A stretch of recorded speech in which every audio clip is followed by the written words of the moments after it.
Yeah.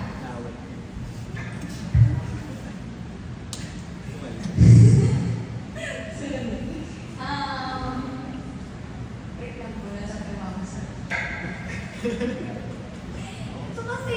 Wala, simple lang eh. Wala na kung malalim na pinag-aaway. Parang, like ano lang, wala. Nagpapahing ka lang ako tapos mamulit siya. So, imbis na pag nakaramdam ako ng galit, imbis na magalit ako, dodoblin ko yung kulit. Tapos kukulitin ko siya, at siya na yung mainis. So, habang nagtatampo siya, nakapagpahinga ako. Yan lang yung ginagawa. Nagkakaayos na lang namin.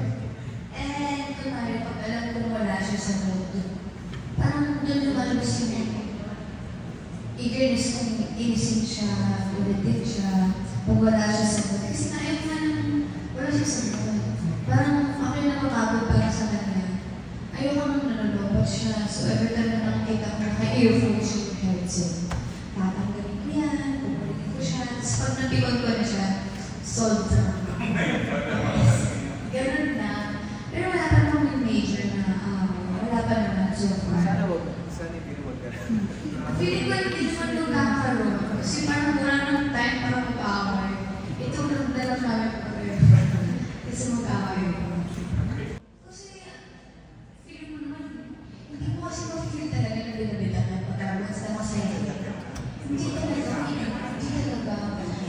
Ngayon kasi sa mga housemates na nasa loob ng bahay nila, naging comfortable na sila sa loob eh. So, feeling ko, hindi sa feeling ko eh, instinct ko na talaga, minsan-minsan, nalimutan na talaga nila nasa loob sila ng bahay ni Kuya. Kasi parang feeling nila, nasa bahay na talaga sila. Ganon ka comfort zone, or ganon ka, parang bahay talaga yung bahay ni Kuya. Makakalimutan kung pinapanood ka ng million-million tao sa Pilipinas. Yung girls ko nung nakita sila, wala pang girls. Okay, miss.